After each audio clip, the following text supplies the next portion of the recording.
This is a demonstration of the HLImage++ point-and-click scripting tool. In this video, we'll demonstrate how scripting can be used to automate quality control inspections. To create our script, first we'll open the point-and-click scripting tool. For a real-world application, the first step would probably be to acquire images from a camera. In this example, we'll load them from files instead. To do that, we open the File Manager tool. Since we want to perform the same operations on a number of files, we'll go to the Multi-Open tab and select the folder where our images are stored.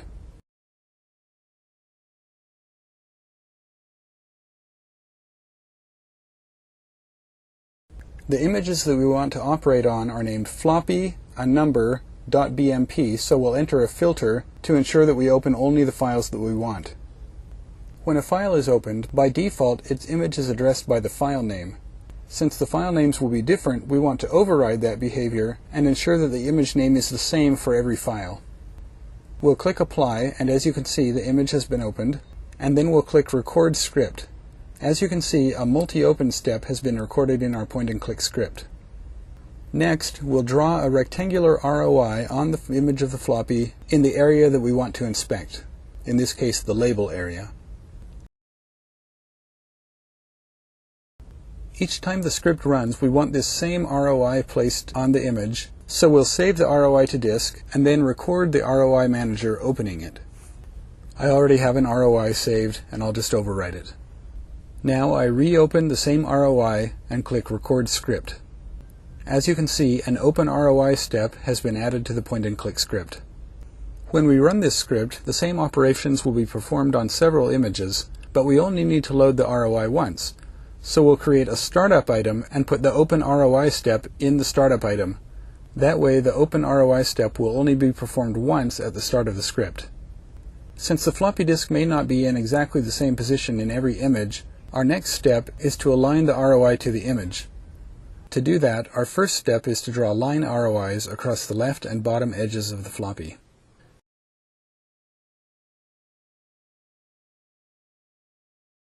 Our next step is to use these line ROIs with the Edge Finder tool to find the position of the edges of the floppy. I'll select Auto Threshold and find Falling Edges, which is the edges where the image changes from white to black.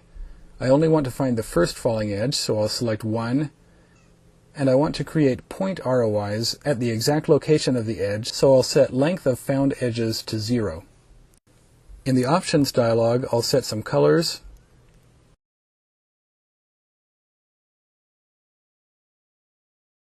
set the ROI group number to 10, and change the base name to left.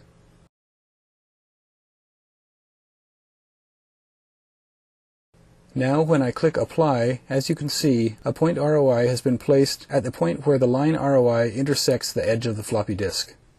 I'll click Record Script to save this operation, then right-click the other line ROI to activate it,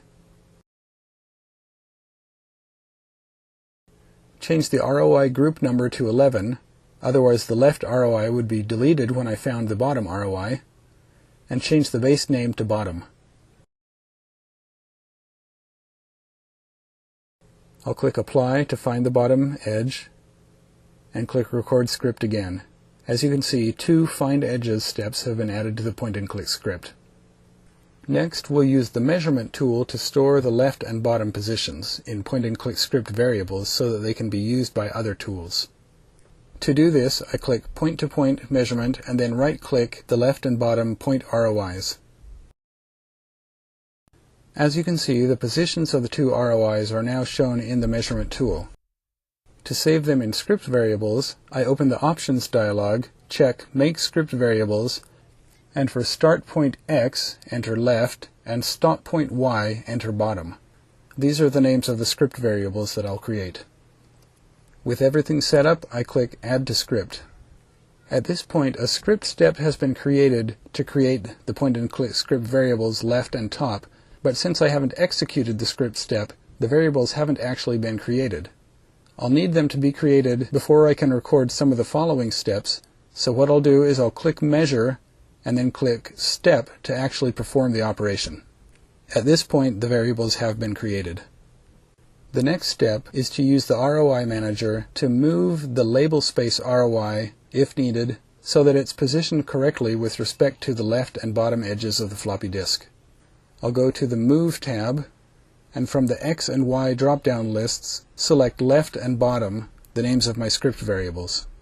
For this to work correctly, the label space ROI needs to be active, so I'll right-click it.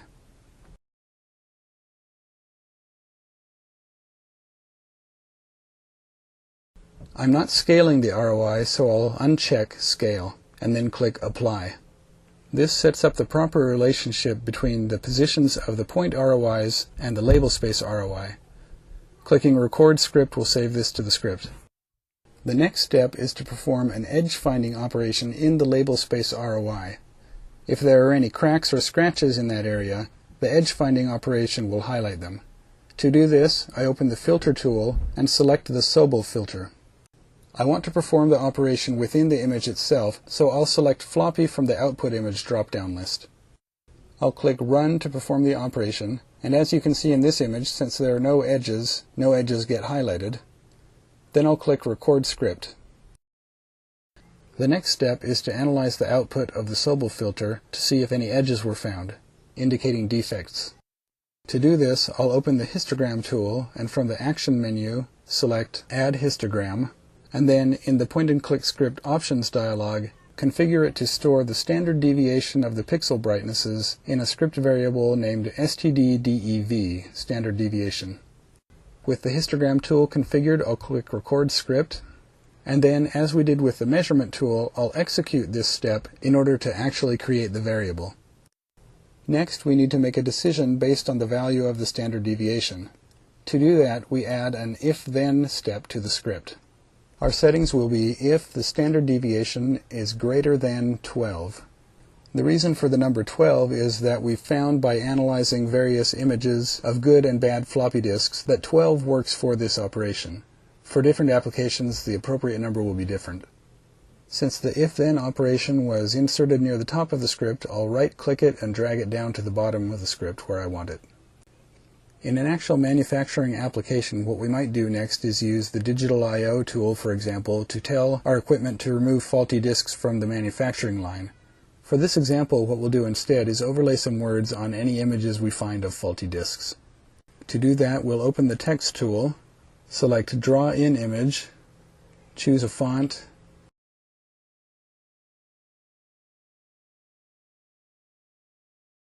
we'll make it bold and big, and then enter the words we want overlaid. Label is bad. We'll click Add Text, and then click in the place on the image where we want the words to appear. Then I'll right-click the text in the image to activate it, and click Record Script. As you can see, the script text was not placed under the if-then step, so I'll right-click and drag it onto the if-then step to put it in the correct position. For a normal machine vision application, it's not necessary to have the computer take the time to redraw the screen, since usually no one is looking at the screen. Instead, the application is controlling equipment. In this case, we want to see the script in operation, so I'll click Show Output. Now I'll save the script, and I'll just overwrite a script that I'd already saved. And now let me restart HLImage and show you the whole thing in action. I'll open the Point-and-Click Script tool, reopen the script, click Show Output, and one step at a time, step through the script. In a real-world application, of course, you'd click Run and just let the script run rather than stepping through it like this.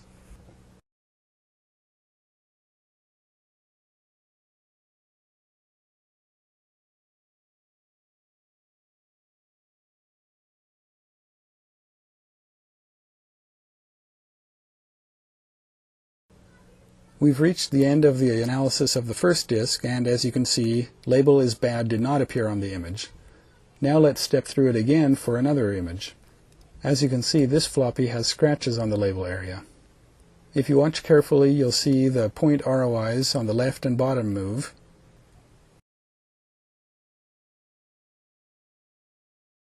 And now the label area ROI will move too. This time the Sobel filter operation clearly highlights the scratches, so the standard deviation of the pixel brightnesses will be much higher. And as you can see, the words "label is bad" have been overlaid on the image.